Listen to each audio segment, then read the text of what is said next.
Okay,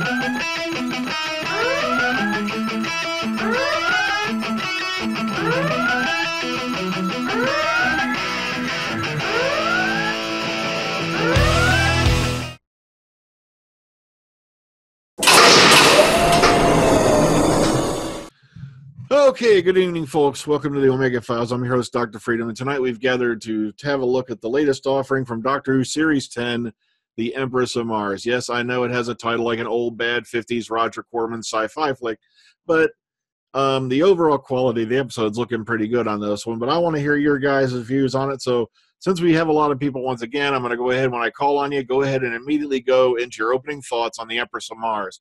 So let's start, we'll start at the bottom this week. Let's start with Texas Tim. Hi, I thought it was a lot of fun. I thought it was very, very much like a classic series episode. It was very, very Pertwee. It in the story itself was, but it was very condensed. I mean, it was like you packed a 6-part Pertwee serial into a 45-minute episode. I thought it was a lot of fun. The actress that played the Empress herself was very good, and I thought just everything about it was pretty cool. I think. I mean, it was a fast-paced episode and didn't drag at all. Really, I thought it was a lot of fun. After the seriousness of the last 3-part story, I thought this was just a bit of fun. All righty. Let's see if I remember how to press. Oh, there we go. Duh, I pressed the wrong button. Okay, moving on over to Elijah. Yeah, I thought this episode was a lot of fun. I enjoyed the Empress, Iraxa. I thought it was a cool character. And I agree with Tim that it kind of felt like a Pertwee-esque kind of story. The pacing I thought was pretty well, and it wasn't what I was expecting, I was kind of wondering, like, so you have this servant ice warrior. Well, what's up with that? It was kind of cool how it was actually, it was tricking them to, wake up the hive. So I thought that was cool. And then also to see the glimpse of Alpha Centauri was excellent. Let's move on. Let's move on up to Beefhead. Yes. British colonies where the sun will never set on the British Empire. Sudan, India, Nabumbu, New Guinea, and Mars. And obviously there's one fake one in the middle of that, which is the Isle of Nabumbu, really, because Mr. Lion, that football now belongs to Her Highness the Queen, and you're going to make a very nice rug in the parlour. I'm really looking forward to this one. I thought it was going to be a bit more comedy, something along the lines of something like Carry On Up the Guyver and everything like that. I wasn't disappointed with what I got. The pacing was good. The story was okay, but it was sort of tropes that I've seen before. You've got the second in command who's a little bit of an upstart, the redemption of the coward. It just seemed to be, for me, playing it safe. It was nice to have the Ice Warriors back, and they look good. The Empress looked really good. I like the idea of the dreads and everything like that. Bill really didn't serve much of a purpose this week. Nardole was far more interesting in the short side bits he had, but aside from that, it was pretty much by the numbers. It was safe, it was solid. It got us there at the end of it, but I didn't feel like that they had really done anything massively innovative with it. It was a great idea, but it just seemed to be playing it safe. And I would hope that it had been a little bit more to it, either one way comedically or dramatically trying to do something innovative. I know Gatiss tried to do this last year and it sort of fell flat, but still, it just seemed to be playing it safe. And that's how I felt about it overall. It was average. Average. It was kind of weird, too, because I guess for the writers for the last few episodes had to write Nardole in. So the bits with Nardole and all that had to be added in later because originally, I guess they didn't think he was going to carry over or something like that. So, they did a good job with that part, squeezing that in there. But average, I don't know. I wouldn't go that far. But then again, let's go to Sammy.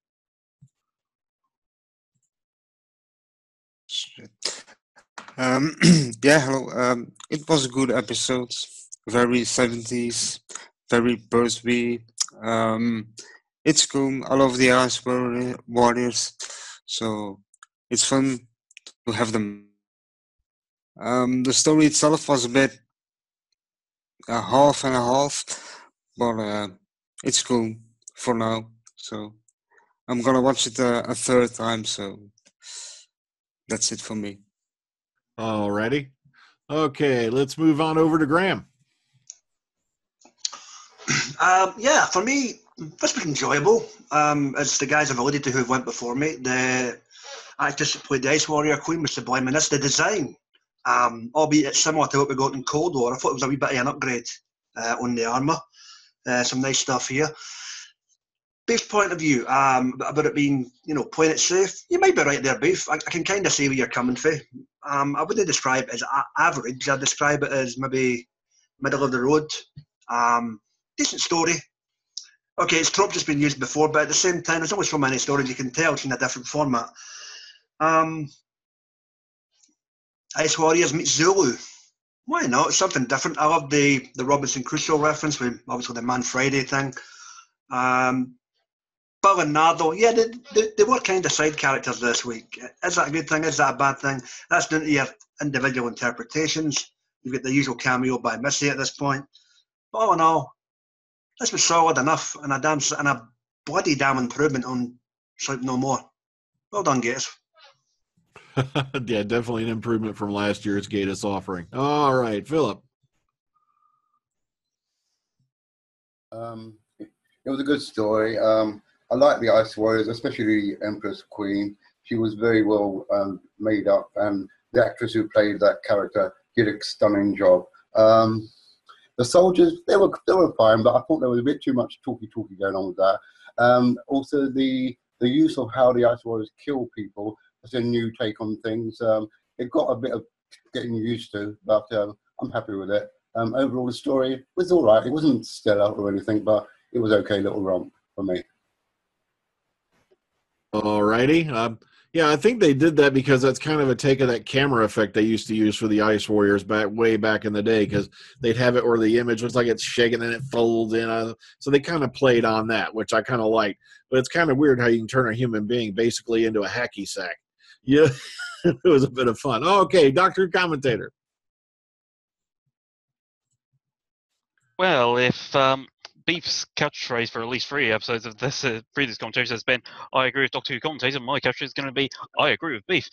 Because, frankly, I did feel this episode was actually just a safe episode. I didn't really think there was anything new, innovative, and ultimately just didn't really grip me as an episode. I've watched it twice. I'm actually struggling to even remember bits of it, but I will say I did enjoy the aesthetic of the Ice Queen, and I liked the newfound information of Ice Warrior culture in that there is a monarchy there, and I kind of liked the little bit at the end with Alpha Centauri, except to one little element of the fact that there's a bit of a continuity issue there in that was clearly stated to be set in 1881, and I had to look through here. The first Ice Warrior, the Ice Warriors, that was set around the year 3000. The Seat of Death, that was set in the 21st century. And while I wasn't here, I did look on the internet.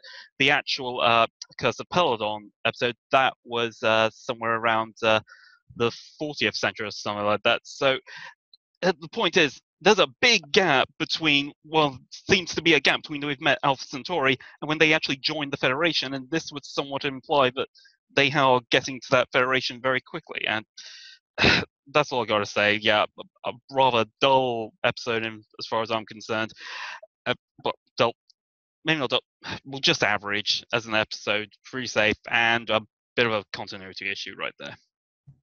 Well, I think what it was is Alpha Centauri was more of a title than it was an actual name. You got to remember, and I think what it might be is that's not the same Alpha Centauri we met in Curse of Peladon, Monster of Peladon. I think it was kind of like, a representative, and as a representative, you get the title of Alpha Centauri because you're representing that particular group of worlds. That's my only theory. Ambassador. Yeah, as an ambassador, in this case, a representative of the whole Republic. Maybe, but it still seemed to me like that was meant to link into Curse of Peldon eventually in some way. So I think what's going to happen is this is the basis for the rebuilding of the Ice Warrior Empire that we do see eventually way down later down the line. I don't think they're going to immediately jump into the Federation. I think what it is this what's going to lead to like the resettlement of the Ice Warriors, because I think it was referenced in Cold War that saucer that came to pick up Skeldak was from the new Ice Warrior like planet, their new set where they were set up. So I don't know, but like I said, it was fun to see Elvis and Turby. You're right. So it can't be the same one unless, oh my God, is she like immortal? Or just think there's a one-eyed monster running around that's immortal. Okay, scary thought. Okay, Callan. I have unmuted myself this time. Right.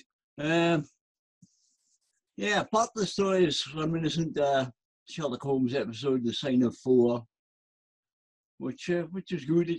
That part works well. The end of the episode, this is how I feel Cold War should have well ended.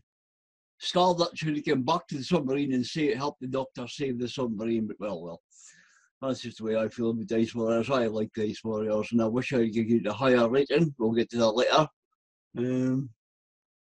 I like the way Belle fell out to somebody for thinking she couldn't be a policewoman. That's about it.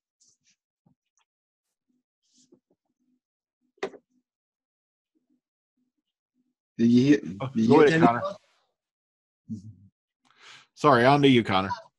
My bad.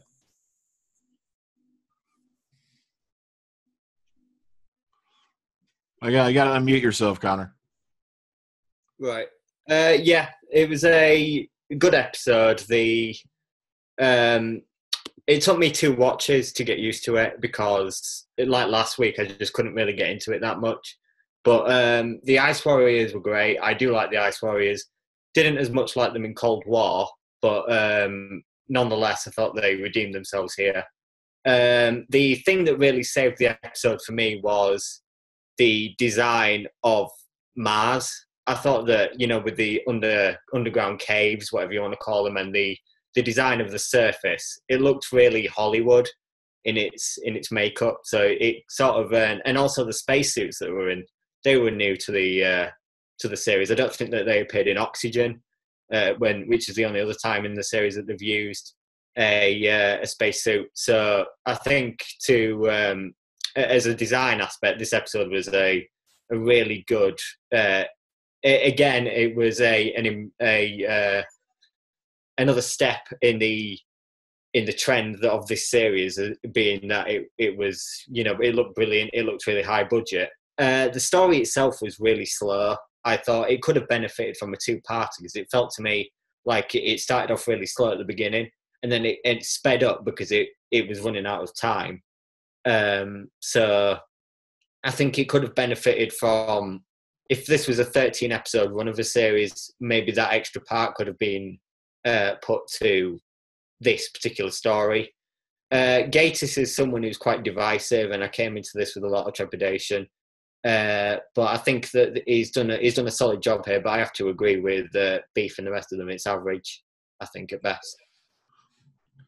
Yeah, I said I can see where a bunch of people were like, going. I know the steampunk people are going to be flooding their basements over those spacesuits and all, but yeah, I can see where you're going there. Okay, let's move on over to Matt Rose. Oh, hello. Well, I'm going to bring the positivity on this one. I very much enjoyed it, and I have to say, I really did like, the new Ice Warrior Queen, as most have said. But my favourite bit has to be, when you had all the people in the room, and the one person she valued the most opinion was Bill, and I found that interesting because you never really see Ice Warriors form opinions before, and to trust her out of everyone in that room was quite clever because she didn't want any males. She wanted somebody she could be down to earth with on her own species, someone who's female and somebody who looks like she was not into war and she wanted to get an opinion from. I also did like they come back, and this was a very strong episode from Gatiss. I rank this very high. I haven't ranked him this highly since The Unquiet Dead, and we're nearly here. We're nearly at the end of the line, and Missy's little appearance at the end, I just very much thought, what went wrong with them two? He just looked like, get away from my TARDIS. I know we had this whole feature on the Victorian soldiers, but that just seemed to me like something had gone wrong since the last time she got out of the vault. Something looked like, oh, she's broken some kind of ancient rule with him. It looked like, oh, you shouldn't be doing this, all because Nardal asked her to come back. I think the Empress of Mars has just been a very good little, what do they call it, a filler episode. It's not light, it's not dark, but it's enjoyable, it's fun, and it's leaving questions for the next upcoming run, but next upcoming part before this season ends. Very much looking forward to the resolution, but yes, I can't wait for more. Alrighty. Okay, let's move on over to AJ. Oh, yeah. Yeah, I really enjoyed this episode. I thought it was really clever, as Matt said, how the Empress asked Bill for her opinion, as she was the only female there. Obviously, surrounded by testosterone, it must have been choking the pair of them. Anyway, I like how the Doctor is very non-knowledgeable of sci-fi and horror movies, yet he's into Frozen and Disney and whatnot. Let it go, AJ. Sorry, couldn't help it. I also, I don't understand why the TARDIS took itself off when Nardal was in there. Was that the Hads, or was it recalled by Missy? Do we know that at all? It looks like it. Oh, sorry. Go ahead. It could have been the hazard auction displacement unit activating the hearts, as you said. We don't know. But the thing was, it wasn't under attack at the time. It just suddenly, all of a sudden, you see the controls start moving on their own, and it takes off. And I heard that this also alludes back to when Nardal tried to escape in it when he got infected, and that had nothing to do with him being sick. So something more is going on with the TARDIS. Well, I was surprised that he didn't really know how to fly it, since in the previous Christmas episode, apparently he went on adventures all the time when the Doctor was out doing other things. So remember when he comes back wearing that costume. So that's a bit, I don't know.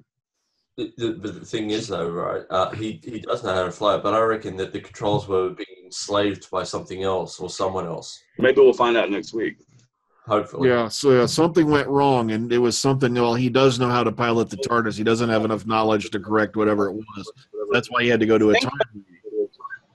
Think back. We never, ever did get an answer as to who controlled the TARDIS in that silent stuff. So maybe we're going to see that now. Yeah, okay, we'll get more into this as we keep discussing. Okay, let's move on. Let's keep the order going until we get the open room. All right, let's move over to Susan and Alex. Hello. I really loved the Peladon, even if it was a continuity error. I loved that the whole episode was pointed towards Peladon, pointed towards the Ice Warriors being strong and a noble creature, because that's what they kept calling him in the Curse of Peladon and in the Return to Peladon. They called the Ice Warriors noble creatures and honest, and all these amazing character qualities, and there they are displaying them. Yeah, it may have been, hi, this is Alex. May have been filler, but that's fine. And I don't mind having a few classic themed episodes, and I'm glad that they're bringing back the Ice Warriors as they did with Matt Smith, what was it, 3 or 4 years ago. And of course, they had the HADS system or function or whatever back there.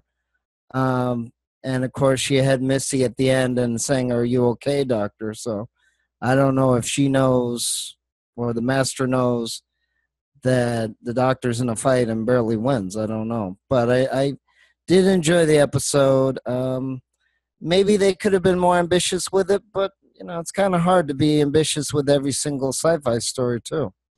But hopefully they bring back the Ice Warriors. I did enjoy the Ice Warrior Queen, and hopefully they'll bring back more of the older characters. And I enjoyed the episode. It was a little bit more in keeping with the old Doctor Who, and I don't have an objection to that. Yeah, hopefully now that means if they've created more Ice Warrior suits, we'll see them again very soon. Okay, Vil. Well, I'm not going to say that this is my favorite episode, but I also wouldn't go so far as to call it average. It was pretty good. Yeah, I liked it a lot. I thought that the Ice Warriors were handled well. I also agree that the set design was good for this episode, which was nice. Really, I kind of want to see where this plays out a bit more. I don't mean that they should do like a direct sequel or anything, but it would be interesting to see some sort of mention maybe in a future Ice Warriors episode some years down the line. All righty. Okay, let's open up the floor then. Yeah, we had some pretty interesting events popping up in this thing. Like I said, we had the TARDIS actually controlling itself, and of course, that look on the Doctor's face was priceless because the Master is actually showing concern for his welfare. It's a trap.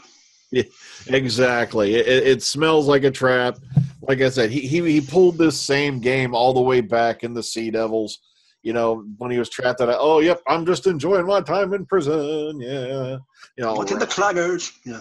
Yeah, I thought the way Mrs. says, "Are you all right, Doctor?" was very sexy. But then I would. Mm-hmm. Where's my iron brew? Yeah. See you, Elijah. Also, yeah, we investigate the Ice Warriors Code of Honor again. Now, these are people who can, like you said, could destroy entire cities, march over land. But what was it? He said something about at the sight of a crushed rose, they'd lament or something along the line. So they're really showing, how strong their Code of Honor is, despite the fact, they aren't just, brutes. They aren't just villains. There's actually more to their society than meets the eye, and that's something that's always ended back, all the way back to even the Pertwee era, when they were talking about that in Curse and Monster of Peladon. Okay, hands are going up. Well, let's go to Connor.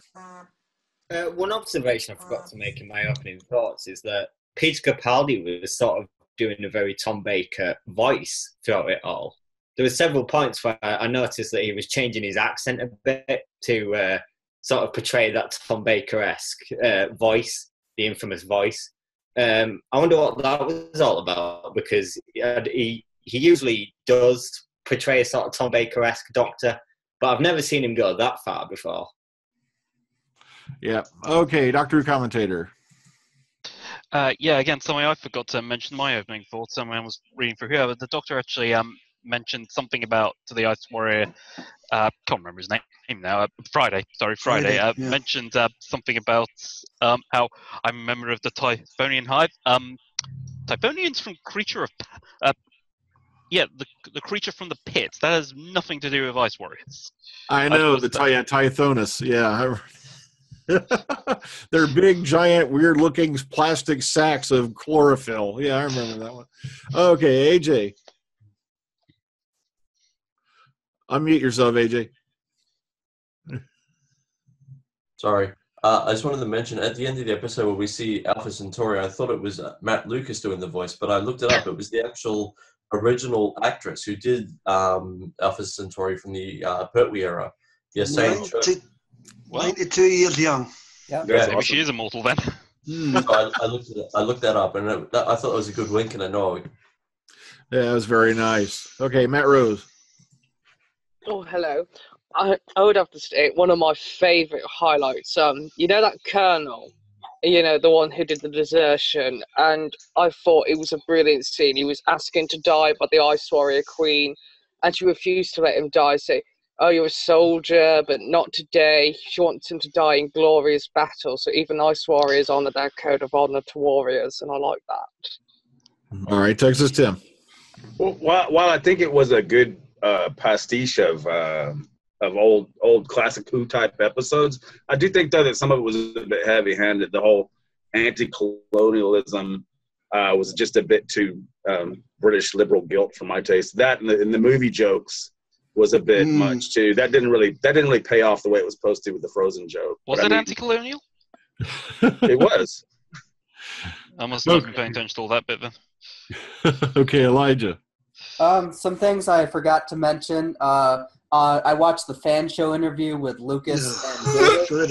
No, it was just I wanted to hear some more information about that. It was interesting. Gatiss said this wasn't his first choice. He was actually going to do a Sleep No More sequel. And he said, he talked to Moffat and said, can I do the Ice Warriors on Mars? And he said, yes. And then also, interesting fact, Peter Capaldi announced he was going to leave. And then the following day, they started filming this episode. So there you go. Yeah, because that's when he came out in the suit, and he was taking pictures with the fans and all that on that shoot. Okay, Alex and Susan. I was trying to remember the aliens. You remember the aliens with the mask? I mean, John Pertwee actually liked them because you could see their eyes and Draconians. And Draconians, and it's in My Life at Your Command. So I'm surprised they didn't bring that back up. Maybe that'll be next year, I hope, because I like them a lot. You know, the guy with the cape and all that, and you go, you know, My Life at Your Command. Yeah, I really like the Draconians. I was always kind of hoping maybe someday they'll pop up again, but you never know. All right, Graham. I think. Sorry. If you like the Draconians, why didn't you vote for me? I was going to say, sorry, Graham, just a second. Regarding costumes, though, I think it's a good idea that they, rather than redesign the Ice Warriors completely like they did with like the Silurians, that they decided to have them be the same and then make up a reason for it by saying this is gear that they wear that's attached to their bodies rather than a shit costume from the 1960s. So, yeah. Okay, Graham. No, well, Matt Rose basically stole my initial point with regards to the whole code of honour thing when the commander asked to be put out his misery after surviving the rope. But touching on the other fella who was itching to take command of the fleet, was it Neville? Catchlove. Yeah, Catchlove, yeah. What a devious little ducker he was. He pushed that poor guy in front of the thingy, so he turned into a ball of laundry. Yeah, I know, man. Yeah, there you go. Let's play yakety sack. Don't talk back. He was. It wasn't the most evil thing I've ever seen on a TV show, but you were kind of glad he got his comeuppance in the end. Albeit, I was kind of hoping it would have been a bit more painful than it was to go it to the chest. But there you go. That's just me. It's scary part is when they started folding people up. I was like, oh my god, this looks like something out of Harry Potter. Okay, Susan and Alex again. So the thing that I noticed is that they were doing some mining with this thing that looked like a Death Star laser. I mean, something super powerful laser thing, and it was like, were they doing mining or archaeology? What exactly were these? Mining. They were mining. Yeah, they were mining. Friday told him, look, take me home, blah, blah, blah, help me out. And you can, Mars is filled with gold, jewels, and all this stuff. So he basically played them to get him to dig out, the hive for him. Okay, let's go to Beefhead. I must agree with the point that was made that I think it would have been beneficial to have a second episode. I think the thing that I also found a little bit difficult with it was Friday. As nice a character he was, I did like the bit when he sort of fessed up to the doctor and the sort of where he's clearing away the dishes. And you sort of see that moment where his sort of shoulders drop, and he sort of drops the pretense and everything like that of what's happened to him. But for a guy who's been the Sentinel, he's there determined to go back and bring his queen and his people back and everything like that. And he changes his mind very quickly to go rescue the doctor and Bill and the kind of when they put in the brig. It's a very quick turnabout of events, which I think would have benefited to have been explored further. But I also must agree with another point Connor made. It's continued with glorious visuals. I do like the idea that the suit would be something that they would construct out of Victoriana to be a space suit. So they've reconditioned it. Although we never found out what happened to the surviving soldiers. Really, I don't know what happened to them. Really, I'm assuming they went with them or wherever they were taken. Yeah. But do you think it really needed a second episode to do this? Maybe it could have been expanded to an hour or something that might have been more suitable. Because if it dragged, like some said, it dragged a bit. Then if it dragged, it would have dragged even more. But it had an extra episode attached, wouldn't it? It was very full on and sort of like I think you said, wasn't it? It started off slow and then the pace. No, I didn't say it. I thought the pace of it was excellent because they got to throw all the ideas in and finish the story within 45 minutes. It felt like a six-parter crammed into 45 minutes, which may not be a good thing. What you're saying is it should have been fleshed out more, but I think they could have done that with an hour slot rather than I'd agree. Certainly, I think it would have benefited of more time. Maybe 10 more minutes. Yeah. Okay, Kellen. My screen was back. I like the way the Doctor didn't want to take the side of the humans against the Ice Warriors because they were on Mars and it is their home world. Yeah, I like the way he weighed that because in a way, the Earth people are the invaders this time. How do I size this up? Because it is the Martians' home world. These guys don't really belong here. Okay, AJ. I was going to talk about 2 points. One, I love the Empress's look. To me, it almost reminded me a bit of the Predator, with the dreadlocks and all that.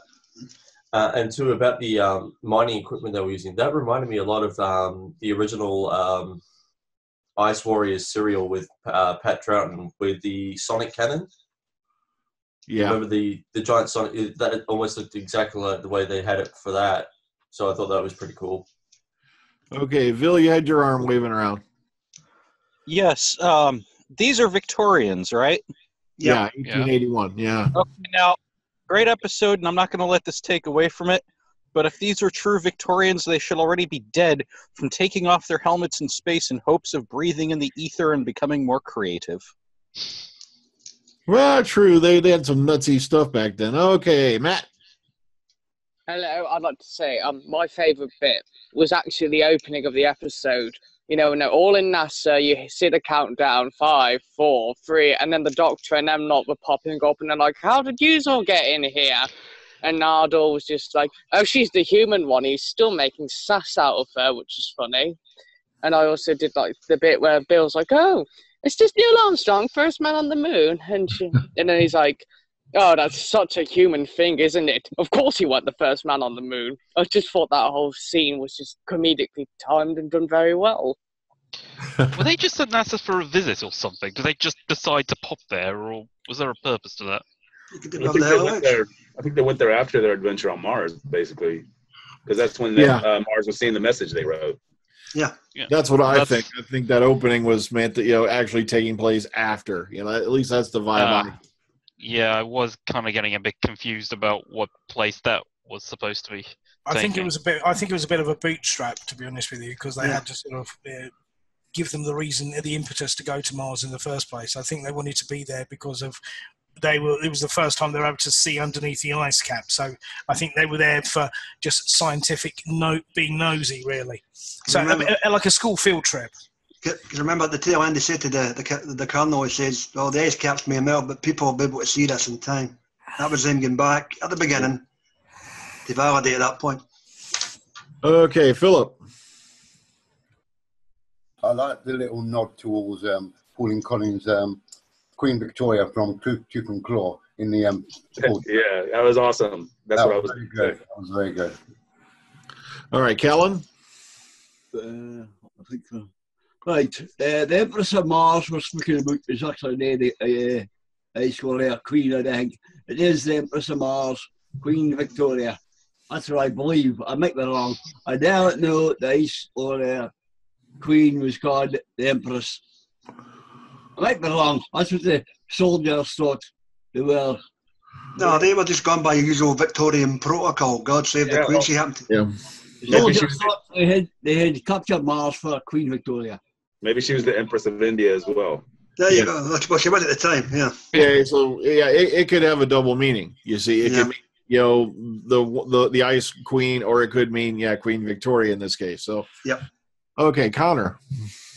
Yeah, I credited the designer of the episode, but that NASA building, it looked like it was made from Minecraft. I thought. Yeah. God, I that think was that's terrible. They've got to get a wee bit stingy on the budget somewhere. Come on, boys. It's the BBC. Yeah, they made it using the Minecraft engine. Yeah, I can see that now. All right, Graham, did you have a further point? Because your hand's still up. Just a quick one regarding Nardo. I loved it when he showed up at the end, and the doctor goes to get into well, before you get all frowny on me, nice wee pun there on the eyebrows again. Okay, Vil. Yeah, it was also nice of them to give the Sex Pistols an honorable mention. Okay, Susan and Alex. Yeah, it should have. The episode was good. It just seemed like the motivation could have had, maybe 10 minutes more. Would have made a little bit more continuity, perhaps.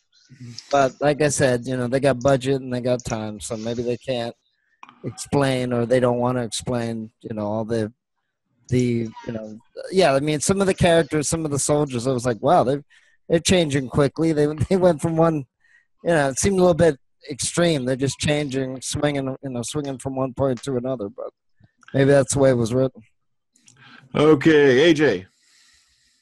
Yeah, I did a little research while we were talking, and I found a book from 2004. It was called The Empress of Mars, and it says here, the Empress of Mars is set in an alternative history in which Mars is colonized by British Aryan Company. So I don't know if Gagos was inspired by that slightly to have colonists on Mars that far in history or not. I don't know if it's relevant or not. I just thought I'd mention it. It's that old adage, AJ. Everything's adapted for something. There isn't an original story anymore. Yeah, I'm just saying though. To me, no, it's a fair point. I thought I'd bring that up. So.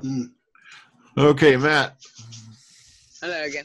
I did like, even after all this time, trapped in the door, and he still can't use the wood setting because he has none still. Yeah, it's kind of pissed about that, wasn't he? Yeah. Still no setting for wood. What the? Probably be one next year. It's cool that the sonic screwdriver can't open everything. Okay? That's cool. Yeah, but doesn't wood dampen sound? So there wouldn't be a wood setting ever. Okay. Oh, yeah, go get technical on us, yeah. Okay. It's not like there's science involved in this or anything. Didn't it already get put at one point? Huh? No. What? No. All right, Texas Tim. Well, I thought it was interesting, this new weapon that the Ice Warriors have, which is a sort of tissue compression eliminator kind of thingy that like the Master has, except it leaves the clothing and it doesn't shrink them into dolls. It just kind of like leaves a ball of laundry there, which is really weird. but yeah, so I mean, that's something new. It seems like what they're trying to do is to advance a creature that we already know very well from the classic series, and they add a little bit to it each time, which is not a bad thing. I think that's cool. Like the whole monarchy they had down there. Okay, Dr. Going off that point with Tim, I go back to what I said in my opening statements about how this was set in the 1881, which is, of course, I think the earliest we've ever seen the Ice Warriors. Now, when you compare that with how we've seen their weapons before, technically, well, they've downgraded over the years, surely. Obviously they've been hindered here by their oversleeping in the sand. Oh, that was another cool thing too, that they had tombs like the Cybermen going up the walls. That was pretty clever too. Well, I mean, obviously this is up. Now they're up. They've woken up. They're on their way back to doing something. I mean, who knows how many centuries. What I'm trying to say is I think the whole compression thing, which is in the 1800s, is better than the thing that apparently, according to this, in any continuity area that we've got now, in the future they seem to just have something which it's like a bouncy mirror. Yeah, and I think what they had in the 1800s is a lot cooler and much more effective than what they seem to use later on, apparently. I'll say all this, guys. It's no different for the Star Wars movies. End the story. Yep. Okay, Callan. In the original Ice Warrior story, the Ice Warrior craft is crashed on a glacier. We don't know how long they were asleep in the glacier, a long time has maybe passed. It's maybe longer than the 5,000 years that Friday has gone through. We are not entirely sure there. You can never be sure about when these ice warriors had put themselves into a cryogenic state, perhaps. Yeah. Okay, AJ. Yeah, about their the weapons on their armor. I think what they've done is it's the same sort of weapon. It's just a better effect because it's a sonic weapon. Maybe it's tuned to the frequency of bones and whatnot to compress them down to destroy them. You know what I mean? I mean, because the effect was it was like tapping on a mirror. It looked like they were warping and shaping and changing. So to me, it's the same sort of weapon. It's just that they have better effects now than they did back then. Mm. That's what I think happened because, like I said, I remember very distinctly when they showed the Ice Warrior shooting somebody, especially during the Pertwee era. It looked like the shaky mirror, and then all of a sudden they would kind of like fold in on itself because that was the best effects they had back then. Was to screw around with different camera effects, and I think what they did is they played on that and they made it so you physically get folded up on yourself and basically a human hacky sack. Boom, boom, boom. Very good effect. I got to give them that one. That's something new and something very entertaining. I enjoyed that. Okay, Susan and Alex. But yeah, I mean, if you're in an army or in a group or in a battalion, you're going to probably use what weapons you have, and it might even be different from, the first group you meet or whatever. I mean, this is the first time we've met the Queen, and we don't know how many generations the Ice Warriors have been around or how many groups they have or whichever. Maybe they'll have something where they're, finally conquering planets. I don't know. Okay, Matt Rose. Hello. Right. I do think, well, I'm not sure if it might have been one of the funnest scenes they'd done on that shoot was, as soon as they arrive, look around Mars, and down goes the hole. It goes Bill underneath and underground. That must have been a really fun shoot that day. Okay, yeah. Listen, also, it's like the one thing that I still couldn't get, in the episode though, is you got, Neville. I'm going to be Mr. Billy Bad Guy, and I'm going to take on these guys on their home turf. How many times has your rifles actually done any damage to any of them? Sure, there's only 3 of them, but they've got weapons that actually kill you versus bullets that bounce off of them. You think? Yeah, I'm sorry, but sure, he's trying to be Mr. Bravado, Mr. Victorian, onward Christian soldier, whatnot. But it's like at that point, you should have been realizing we're boned. Okay, there's no way we're going to walk out of this a winner. What was it? He called them upright crocodiles. Even they would have kicked your ass. I mean, teeth. Yeah. Hello. It's like I kind of wish somebody would have walked up, thrown their arm. You're like, you're from 1881. Does the name Custer mean anything to you? Probably not a name, no. That's what I meant about anti-colonial message. That guy was the embodiment of that, which is we're so cool. The sun never sets even on Mars, and it's like that was just what they were trying to do with that character. Say because the real hero of the piece was the one that had been hung for treason or whatever, or flying away or something. So. Okay, sorry about that. I think we were echoing off somebody for a while there. I don't know. Yeah, but either way, it isn't the most fantastic episode. It's kind of meant to be a placeholder, I think, where, they added a few things here and there to carry it over, such as the Missy and all that showing up at the end. But it's not spectacularly bad either. It's not Sleep No More bad. It's not the best episode in the world, but at the same time, it was still very entertaining, even though it did have its flaws. All right. Who's next?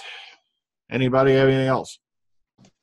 Well, I just hate the idea that you call it a filler episode because, I don't think there's such thing as a filler episode. This was written and produced and directed and made as an episode. So, it's not part of the main, if there is one, arc of the series, which I guess there is one. But, it's an escapism episode between the big 3-parter we just had and between the next 3 that are going to end the series and this Doctor pretty much. So, I think it did what it was supposed to do, entertain you for a weekend. That's it. AJ. Yeah, I was just going to say, it's strange now how Nardal is really cool with them traveling, even though he's with them and all that. He was such a hard ass for the better part of the season. You can't go, and now he's swanning about with them. So but isn't that because Isn't that because the doctor kept leaving him behind, though, to do his job while he went out and had fun with a new girl? Yeah. Also, it seems like his relationship with Bill has gotten a lot more friendly. You know, they've gotten to know each other a bit better, and I think he's wanting to get along, you know, and maybe get to know her better. Maybe that's my theory on it. Okay, Philip. I was wondering why the doctor's in such a state that Missy's in the TARDIS. What's the consequences of her being there? Because he seemed to be like, this can't be happening. You've got to go back into the vault. Why is it such a thing for him to have her back in there? That's what I'm wondering at the moment. Sure, that'll be explained in the last 2 episodes. Yeah, Phil, why do you always ask the question that you need to watch to find out? No. The thing is with this, I'm just questioning the tenseness of that situation. Yeah. No, while Missy is showing signs of recovery, even the doctor knows that there's no way she's just going to be Miss Goody Two-Shoes overnight. And he walks into the TARDIS, and there she is standing there at the controls, which means with her being a time lady, she could have easily said, screw this crap, I'm gone. You know. To be fair, though, she could have took off the minute Nardole stepped out, or did he completely step out? I don't remember, but I mean, went to the door. Yeah, he went to the door, but she could have. Just to be fair, maybe she has a plan for him at the end of the series. I don't know. There's a long game. Yeah, it's a long long game. That's what I think it is. She's just playing him like she's done before in other incarnations, playing on his hopes that someday, everything's going to be better. He's going to magically reform, and they're going to hug each other and go, remember those happy times I tell everybody we ran around in the field. Oh, whatever. Okay, Callan. Yeah, I remember she said to me that gone out a leaf. Was that a reference to a previous companion? No. She kept doing the leaf, didn't she? Oh, so you mean Clara. I get what you're saying. Yeah. I forgot all about that, the whole, Clara with that leaf thing, yeah. Okay, anyone else before we wrap this sucker up and put it to bed? One more. Phil. Yeah, I just have to say, please never, ever, ever invoke the name of Clara except to say that her TARDIS imploded. You know she's going to show up for the regeneration? All right. I'm just screwing with you. I have no idea. Okay, all right, Philip. I was going to say, is it possible that Missy might have a Stettenheimer remote control thing for the TARDIS, and that's why it was drawn back to the vault? It could be that, yeah. It could be she's, she wanted, to say, oh, look, I'm such a good girl outside the box. Leave me outside the box. Yeah. A Stettenheim remote control device smacks a certain time lady. Quick. I had one of those. Just a quick point. Right. As we know, this week's episode and next week's episode was reversed in the broadcast order. Oh, was it? Missy is in the tail end of this one. Have they went back and filmed something for next one, or is she not in it at all? Now, from what I heard, she does appear in the Eaters of Light. She's on the cast list, but how big a spot she has, we don't know. Right. So, I'm kind of curious. Something. Isn't her prison bigger on the inside? Yeah. Yes. It's her TARDIS. No, it's not. No. They explained it. They're not going to show another TARDIS? Are you kidding? No. Oh, sorry. Texas too. No, I was just saying, I mean, obviously they're not going to pick up where this one left off then next week, I guess, if this one was supposed to be, if they were supposed to be reversed. But that just means that they're two standalone episodes. In other words, next week isn't really necessarily leading into the finale. Unless they added something at the end. Yeah. They could have done. Yeah, they could have done that. I think it's a wait till next week moment there. Yeah, like I said, it's kind of weird because, next week's episode's written by Rona Munro, who wrote the last episode of the classic series, Survival. So it's going to be interesting to see, what she's brought into the 21st century. And don't worry, folks, Gareth Hale and Norman Pace will not be appearing. Come on, Hale and Pace were awesome. There won't be any for that time period, Yeah, there won't be any cat people more than likely, and no lesbian love runs or whatever. Sorry, Lisa. Yeah, Lisa Bowerman called that. Yeah. Okay, let's go ahead and since we've gone on for a bit, let's go ahead and we're gonna rate this sucker and put it to bed. So, all right, starting on the top row, other side. Let's start with AJ out of 10. How do you rate the Empress of Mars? I'm going to give it a 9. It was a pretty solid story from my point of view. Okay, Philip. I'll give it a 7 because it was all right, but it was a bit slow in places, but it was good for what it was. All right, Sammy. I give it an 8. All right, Texas Tim. I'll give it a 9 too. I thought it was very entertaining for what it was, and that's the point. All right, Elijah. I'm gonna give it a 9. I really enjoyed this story. Okay, Doctor Who commentator. It was an average episode, average score, 6. Okay, Susan and Alex. Yeah, I'd give it an 8. I would give it a 9 if the motivation seemed a little clearer. But I mean, I liked it, and it brought back the Ice Warriors, so that's always good. And I'll give it a 9 because it was sweet to see all the Peladon pointed stuff, and yay for Pertwee characters acting like Pertwee characters. Okay, Connor. Yeah, I got to give this a 6. It was average at best. It was better than last week, though, I thought. I gave that a 7, but the Ice Warriors, I think, really saved this, and because I like the Ice Warriors, I'll give this a 6. Okay, Beefhead. Strangely poignant that you would have a Nice Warrior episode air this week when you lost Peter Salis as well. The way it went together, like you said in your opening, it was very much like a sort of an old style sort of Jules Verne, sort of Robinson Crusoe type story anyway, the way it's done. Visually great, you have a little bit more to the lore of, the Ice Warriors that you haven't had before in the introduction of the Empress. It was nice, but for me, it was still playing very safe by the numbers. I'm going to give it a 6.5. Visually and everything like that, but it was a very safe thing. I think it would have improved by maybe a bit more time or maybe a bit more comedy. Tonally, it was just there. Bland is coming. Okay, Kellen. Yeah, I'd like to give this one more. Pacing seemed wrong. Dialogue could have been better. It could have been funnier, as Beef said. But still, I love the Ice Warriors. I'll give it a solid 8. Okay, Graham. For me, for the mere fact that it's not the best thing you'll ever see, but it's still pretty enjoyable. And also for the fact that a big cucumber with a giant eye made kids who weren't even born cream themselves on social media. I'll give this an 8. Solid out. Okay, Matt. Oh, for this story alone, I'm going to give it a royal 9.5. Okay, Vil. I'm going to give this one a 7 3/4. Okay, so just short of an 8. All right. Yeah, it was pretty good, but at the same time, I wouldn't quite put it up into the best of Who, which is where we're getting into, the 8s, 9s, and 10s. But yeah, it was good.